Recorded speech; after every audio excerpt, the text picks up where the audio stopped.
Salam alaikum, bonjour, bienvenue pour la nouvelle assise sur les sujets du destin et du décret.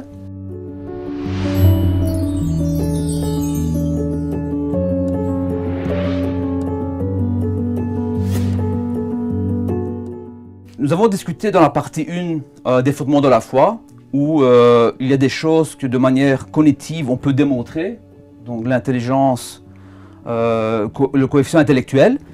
Le destin et le décret, qu'est-ce que nous avons dit? C'est purement émotionnel. Et à la grandeur des 5 fondements de la foi, le destin, la croyance en le destin va grandir ou pas. Ça va s'aligner. Ça va grandir en nous et au feeling, au ressenti. On va ressentir la main de Allah, le plan de Allah, la volonté de Allah et la force créatrice de Allah, Inch'Allah. Règle 1, qu'est-ce que c'était? C'était vraiment le quotient émotionnel, le sentiment, le ressenti pour le destin. Une règle 2, par rapport à ces sujets, il faut bien comprendre que quand on parle de destin, on parle de la science de Allah. Allah a un attribut alim, al-ilm. Quand on parle des attributs de Allah, il y a un principe psychologique très important. Allah est infini, je suis fini. Allah est illimité, je suis limité. Le limité ne peut comprendre l'essence de l'illimité. Le limité ne peut comprendre que les effets de l'illimité, l'œuvre de l'illimité. C'est ce que notre saint prophète Rasul sallam nous conseille. Il dit ne réfléchissez pas sur l'essence de Allah, sur son zat. Réfléchissez sur ses noms, Asma'ul Husna, sur ses attributs, ses caractéristiques, ce qu'il a créé. Réfléchissez là-dessus, autrement vous allez vous perdre. Ça c'est une règle très importante. On va parler du destin. Dans une vidéo à venir, on va essayer de modéliser le sujet du destin et du décret avec les mondes de l'invisible, el-ghaib, et le monde du visible, el-shahada. Il faut se rappeler, l'homme est limité, homme grand H, dans sa réflexion. On ne veut pas comprendre l'essence de Allah, mais ses attributs. Donc ça c'est une règle capitale quand on va essayer de comprendre le sujet du destin et la science infinie de Allah. Cette science infinie par rapport à ma science finie, ma connaissance limitée, mes choix personnels, les choix de Allah. Quelle est la relation entre les deux? Est-ce que je tombe dans une dérive de dire « Hacha, je suis le créateur de mes actions » Hacha, l'autre dérive, l'autre extrême, Allah ne crée pas, c'est moi qui fais moi-même. Ou bien, Allah m'oblige à faire. Donc pour ne pas tromper dans les extrêmes-là, une règle capitale. J'ai une connaissance limitée et pour comprendre l'illimité, je dois m'appuyer sur ses attributs, ses caractéristiques, son œuvre, pas son essence, pas sa connaissance absolue du destin. On va arriver dans le détail, Inch'Allah. Une règle 3 qu'on ne va pas aborder maintenant. Alors au sein de l'audience de notre workshop, nous avons une script qui prend des notes. Donc si je peux demander gentiment si on peut prendre une note pour une question qui doit venir à la fin de la thématique, non pas aujourd'hui, mais à la fin de la thématique du destin et du décret. Ce sera donc la vidéo 4 ou vidéo 5, selon, Inch'Allah, où on doit me rappeler, il y a une règle, une troisième règle à nous rappeler quand on discute de la thématique destin et décret. Maintenant, on va essayer, si Allah le permet, de définir des principes. Alors, pourquoi des principes? De nouveau, on doit avoir une base de réflexion pour aborder les sujets du destin et du décret. Cette base de réflexion, on va la développer nous-mêmes. Et donc, avant de commencer l'enregistrement, on a demandé au sein de l'audience si nous avions un volontaire, et nous avons un frère ici, Rachidou qui a gentiment accepté de participer au jeu. Et donc, je vais le questionner sur certains sujets, et il va essayer de répondre. Et on va, à travers les questions-réponses, mettre en place des principes. Les principes seront inscrits par notre scribe, Inch'Allah. Moi, dans la mesure du possible, je vais essayer de prendre, je me permets d'effacer le tableau, prendre certaines notes, mais sous forme de mots-clés. Les notes seront prises par notre scribe. Les notes, les slides, les documents produits seront partagés sous la vidéo, sur la chaîne YouTube. Les administrateurs vont se débrouiller pour vous proposer de manière facile d'aborder au dossier de la thématique. Donc, on continue notre développement. Alors, principe 1. Je vais poser une question à Rachidou. Mon frère Rachidou, est-ce que tu pourrais, s'il te plaît, hocher ta tête? De l'autre côté. Alors, tu l'as fait, pourquoi? Parce que vous me l'avez demandé. J'ai demandé. Est-ce que j'étais forcé à le faire? Pas du tout. Est-ce que tu as senti une force qui te bougeait la tête dans un sens ou dans l'autre? Parce que j'ai demandé. Non, je l'ai fait De toi-même? Volontairement. Donc tu n'as pas ressenti une main cachée, un programme pirate dans ton cerveau qui te prenait le contrôle de ton âme et tu as bougé la tête dans tous les sens? Non, pas du tout. Non. Le principe 1, donc est-ce qu'on peut dire que tu es doté d'un libre arbitre? Bien sûr. Ouais, donc principe 1. P1. Libre arbitre. Ça veut dire ceci, je suis libre de faire mes choix, correct? Tu le valides avec le mouvement de tête? Ouais. Les questions, vous pouvez les démultiplier, hein? Pourquoi vous êtes vêtu comme ça aujourd'hui? Quelqu'un vous a imposé? Pourquoi je suis debout? Est-ce que quelqu'un qui me tire par le dessus, par le plafond, ça m'empêche de m'asseoir? Tous les jours, tous les instants, posez-vous la question. Donc le principe 1, pour la validité du principe 1, je suis doté d'un libre arbitre. Je suis libre de faire mes propres choix. N'allez pas chercher des exemples extrêmes. Je suis à l'école, puisque dans l'assemblée des jeunes diplômés, à l'école on m'empêche de tricher. Restons, entre guillemets, catholiques. Ok? Je suis libre de faire mes choix.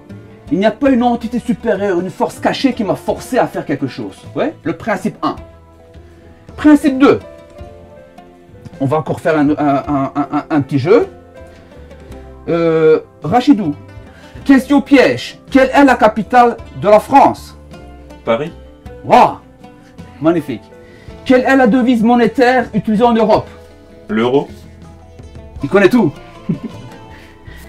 Quel est le nom donné à un engin que je monte dedans, qui a 4 roues, un moteur, en général 3 ou 5 portières, que la majorité des gens utilisent pour se déplacer dans le monde entier? On appelle ça une voiture. Waouh!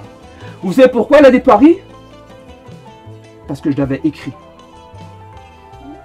Pourquoi elle a dit euro? De nouveau, je l'ai manipulé, je l'ai écrit, il l'a dit. Pourquoi est-ce qu'il a dit voiture? Et j'étais prudent, je vais mettre entre parenthèses automobile, au cas où. Donc Rachidou, question. Tu as dit voiture, Paris, pardon, euro et voiture parce que je l'ai écrit, ou bien je l'ai écrit parce que je savais que tu allais dire Paris, euro, voiture? Il l'a dit parce que je l'ai écrit, ou je l'ai écrit parce que je savais qu'il allait le dire? Tu savais. Vous l'avez écrit parce que vous saviez qu'il devait répondre comme ça. Bien sûr, c'était évident. Est-ce qu'on peut dire que le savoir que j'avais avant d'écrire ça, donc j'ai écrit un savoir, est-ce qu'on peut dire que le savoir est soumis, dépend de ce qui est connu? Je connaissais la réponse à l'avance parce que j'ai la connaissance, j'ai le savoir. Et du fait que j'ai orienté la question, la situation, j'ai anticipé. J'ai écrit Paris. On est à Paris aujourd'hui. J'ai écrit Paris. J'ai posé une question. Je me donne une situation. J'avais un plan. Et il a réalisé le plan. Il a réalisé le plan parce que je l'ai écrit ou je le savais. Et il a joué le jeu de réaliser le plan. C'est l'option 2, bien entendu. Je savais pertinemment bien sa réponse. C'était clair pour moi. Il n'y avait pas d'erreur possible. Donc, principe numéro 2. C'est le savoir, donc principe numéro 2. Le savoir est tributaire, dépend de, est lié au connu. Le savoir dépend du connu, du connaissable, de ce qui est connu. Ça veut dire ceci. Qu'est-ce que c'est? Un stylo et marqueur. S'il n'y a pas ce marqueur, je vous demande qu'est-ce que c'est, vous dites quoi? Quoi, qu'est-ce que c'est? Ben rien. Donc il y a une chose connaissable, donc vous avez le savoir. Le savoir dépend du connu. Qu'est-ce que c'est que ça? Une tasse. Comment vous le savez?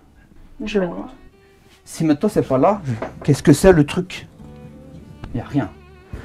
Le savoir, donc l'interlocutrice sait que c'est une tasse, parce que c'est connu, on sait que c'est une tasse, c'est connu.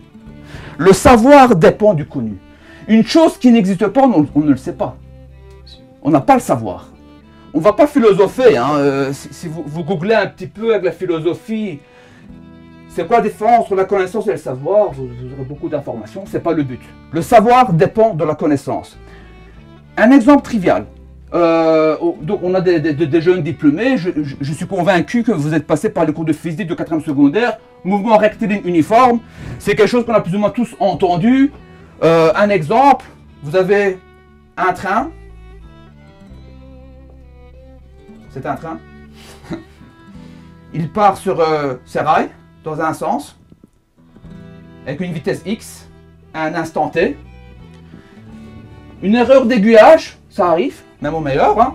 Un autre train, en sens inverse. Le même rail. C'est inévitable. Si on ne les arrête pas, c'est évitable. Faisons abstraction des forces de frottement des roues, la pression atmosphérique, l'humidité, le vent, le poids. Abstraction. Mouvement rectiligne uniforme parfait. Il va à une vitesse. Il va à une vitesse. Il choisit sa distance. Maintenant, imaginez. Tu es plus ou moins physicien. Avec un master en ce que tu as fait, c'est un calcul basique. Et donc, notre ami Ali est là, il observe, il dit zut, il y a une collision, c'est inévitable. Et il fait son petit calcul, alors là va vite. Il dit la collision va se faire, par exemple, juste là. Au vu de sa vitesse, de sa distance, au vu de sa vitesse, de sa distance, la collision à ce point-là. Alors, il fait son calcul. Il met son post-it, boussole, dans la poche et il court. Il veut arrêter. Trop tard, collision. Bam, il y a des morts. Le parquet débarque. La police arrive. Qu'est-ce qui s'est passé? Et Ali, j'ai essayé, j'ai raté. Regarde. Et il a son main. Qu'est-ce que c'est ça? Je peux voir. Mais vous avez écrit qu'il y aura la collision. C'est de votre faute. Monsieur Ali, prison. Tu l'as écrit, il y a eu l'accident. Ça a du sens? Pas du tout. C'est pas parce qu'il l'a écrit qu'il y a eu l'accident. C'est parce que ça allait avoir qu'il l'a écrit. C'est pas l'inverse. C'était clair pour la connaissance de Ali. Sa maîtrise de la science, sa maîtrise de l'information. Un simple calcul. Il avait l'information qu'il y aurait une collision ici, à cet instant précis, sous les conditions hypothétiques que nous avons formulées. Correct? Parfait. Il l'a écrit parce que c'était clair. Est-ce qu'on valide le principe numéro 2? Le savoir dépend du connu. On valide. Principe numéro 2, dans la poche. Principe numéro 3. Dans l'audience, qui veut être riche? Une main levée d'abord. Désolé Ali, t'as raté. Mais dans un monde magique, vous deux, vous voulez être riche. Attendez, je réfléchis très fort. Vérifiez vos poches, vous avez 1 million chacun dans votre poche. 1 million d'euros. Non, il n'y a pas 1 million. Mais j'y réfléchis très fort. J'ai réfléchi très fort et non pas 1 million dans la poche. Qu'est-ce que ça veut dire? Principe numéro 3. Une connaissance seule, une volonté seule, ne peut pas engendrer l'action. Ça vous va comme principe? Principe numéro 3. Une connaissance, j'écris très mal, désolé, seule ne peut pas, je barre, engendrer une action. Qu'est-ce qu'il aurait fallu pour qu'il y ait 1 million dans votre poche? En plus de ma pensée, de ma volonté, que j'ai ce million, que j'arrive près de chez vous, que je le mette dans votre poche. Donc il fallait de l'action. Donc le principe numéro 3, quand on va discuter de la thématique du destin du décret, c'est une pensée seule ne suffit pas à engendrer une action. Il faut provoquer cette action. Il faut la provoquer. Il faut une énergie, une force et la provoquer. On arrive à la fin de cette série également. Inch'Allah, likez, abonnez-vous, mettez vos commentaires. Surtout si vous avez des questions, n'hésitez pas. On essaiera de répondre dans une prochaine vidéo ou par texte. On trouvera une méthode. Et on se revoit pour une nouvelle série.